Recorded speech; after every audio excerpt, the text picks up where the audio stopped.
Comment je peux faire pour que tu atteignes tes objectifs basketballistiques? Comment je peux faire pour qu'aujourd'hui tu continues tout le temps à progresser?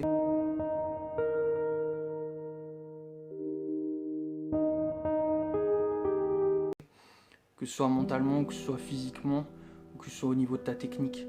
Je pense qu'il y a beaucoup de joueurs qui abandonnent. Combien il y en a qui autour de moi, qui étaient en club avec moi il y a encore 4-5 ans, ont tout simplement arrêté le basket ou ont tout simplement régressé ou jouent aujourd'hui en basket loisir alors qu'ils avaient des rêves plein la tête et des objectifs plein la tête. Je comprends pas comment on peut avoir cet objectif et pas se donner les moyens d'y arriver. Peut-être que toi aujourd'hui t'as commencé le basket parce que t'as vu des mixtapes d'un joueur que tu kiffais, tu vois.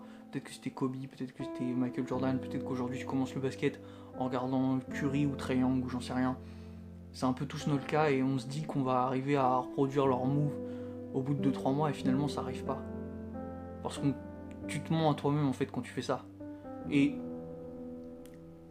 tu te surévalues, tu te dis que tu es plus fort que ce que tu peux faire, que tu peux réellement produire sur le terrain, mais c'est pas comme ça que ça marche. Et je voudrais simplement t'annoncer un truc, c'est que le temps que ça prendra, il est pas clairement définissable et que ça dépend de toi. On a tous des morphologies différentes, on a tous un mental différent, on réagit tous différemment à la défaite ou à la victoire.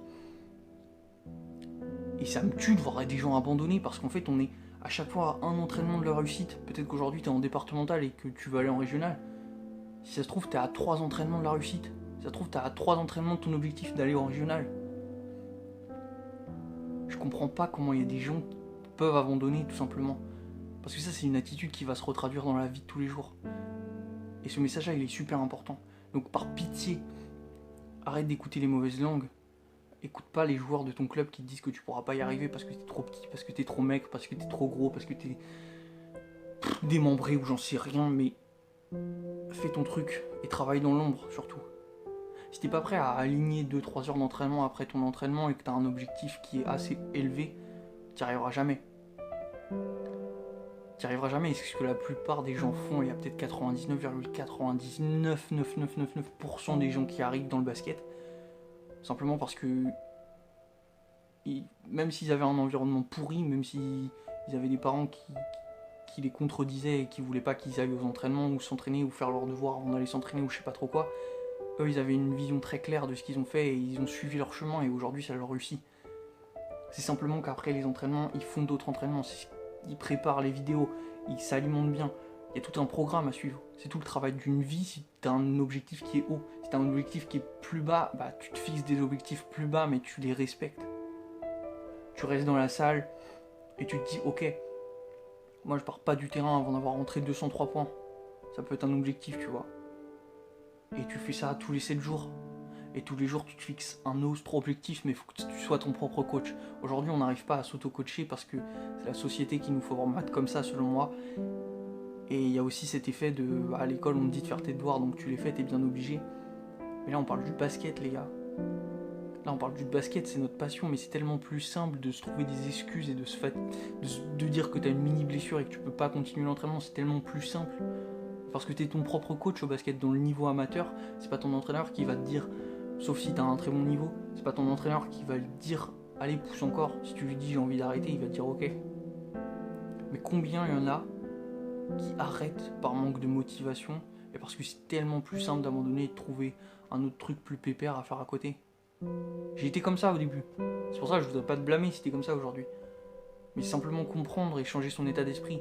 Si t'es passionné par le basket, aujourd'hui tu peux faire ça des heures, des heures, des heures et des heures. Même si c'est dur, il faut le faire. Il faut le faire parce qu'il n'y a que comme ça qu'on réussit.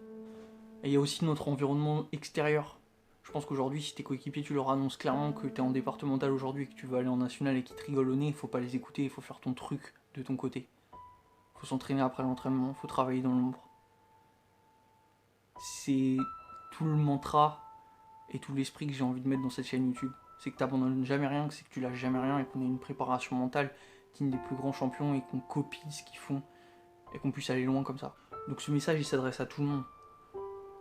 Moi si je prends mon exemple, je pense que j'ai à moitié réussi dans le sens où je suis arrivé à un niveau qui me convient, je suis à un niveau de régional, je voulais sortir du secteur intérieur, aujourd'hui je joue meneur.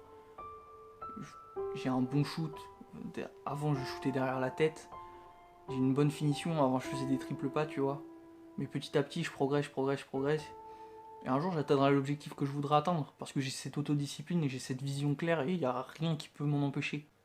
Il y a un youtubeur que j'adore, peut-être que tu connais, c'est Casey Neistat, et je m'en inspire beaucoup en ce moment, et il dit que ça c'est son objectif, tu vois, c'est là où il est maintenant, et c'est que du bunch of work, comme il dit, donc que du travail pour éliminer tous les obstacles, et pour arriver petit à petit à l'objectif. C'est exactement ce que tu dois faire dans tous les secteurs de ta vie, mais particulièrement dans le basketball, si ta passion, que tu travailles, et ensuite que tu deviens bon là-dedans et que tu lâches rien, c'est sûr que ça marchera pour toi. Simplement n'écoute pas les autres, n'écoute pas ta fatigue quand c'est pas nécessaire. Je dis pas qu'il faut se blesser. Donc écoute pas les autres si c'est négatif, écoute les bons conseils, suis ton autodiscipline, fixe-toi un objectif clair et une vision. Je pense que ce message c'est peut-être le plus important que j'ai jamais passé sur cette chaîne YouTube et je pense qu'il n'y en a pas assez sur les plateformes de basketball. Donc moi je te dis à demain pour la prochaine.